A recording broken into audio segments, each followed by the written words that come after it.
Alrighty, guys, back for another installment. Let's get right into it. Today, I want to talk about training antagonist muscles together. So, for example, chest and back, biceps and triceps. Things as such, hamstrings and quads. The benefits of training those muscles together, all within the same session. So I always had a problem with benching and shoulder pains or any chest exercise with shoulder pains. And a couple years ago, during a block where I was focusing on my back, I started doing the Arnold method. Arnold Schwarzenegger he used to train chest and back together. So one day I just trained back, and I was like, well, I need to train chest too. So I went right into it, and turned out that it was the best chest pump I ever felt. My shoulder pain were no longer existent. And I just felt this pump, this confidence that my chest could handle more, and I did more. All right. So I started thinking, I was like, why is that? Why is it that when I train chest first, I'm struggling with pump, muscle connection, but when I train chest and back, or back and chest, that muscle connection becomes instantaneous, becomes better. I have a better pump. I'm more confident in my ability to lift the weight. So I started thinking, right? In general, in life, there's a yin and yang, there's a cause and effect. So here I am in the gym wondering why I always had scapular issues when training my chest. I couldn't really retract my scapula, or I just felt like I had no control of it. Yet, by training my back, in a way, I'm training my scapula in every direction. And by the time I do my chest exercise after that, boom, everything is clicking, everything is making sense. The pump is amazing. And the only restricting factor is that I'm a little tired. But otherwise, it has more benefit than anything. The same thing also happened when I was training squats, and I always had a hard time finding that position, that upright position. My torso always used to cave forward.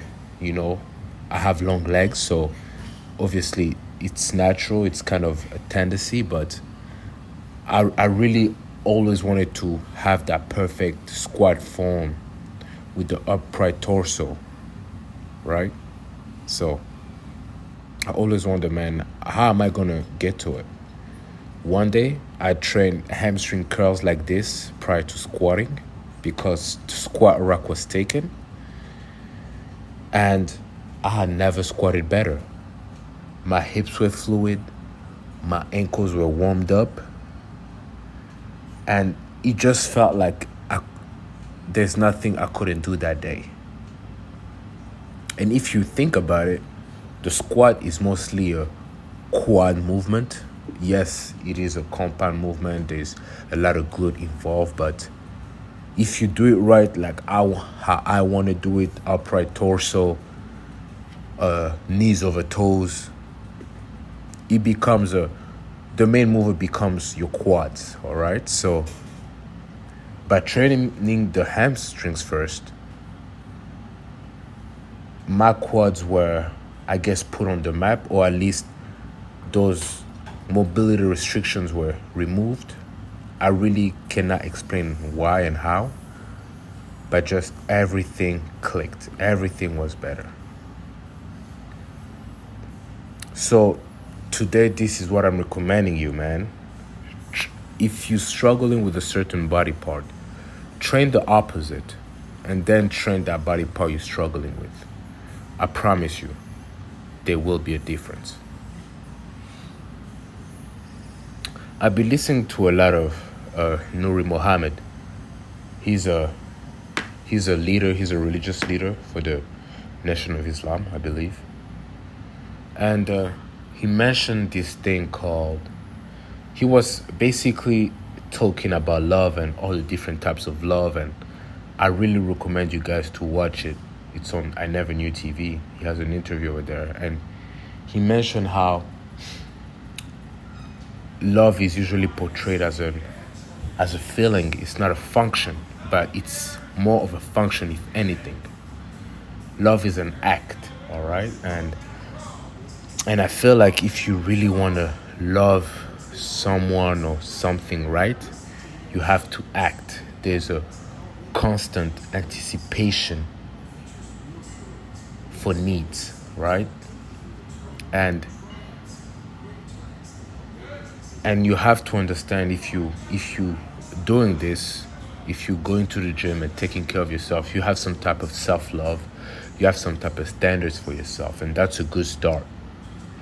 But even the next step after that is to do what you're supposed to do, even though you don't want to do it, right? I hate squatting. I don't think I'll ever like it, and most people are like me.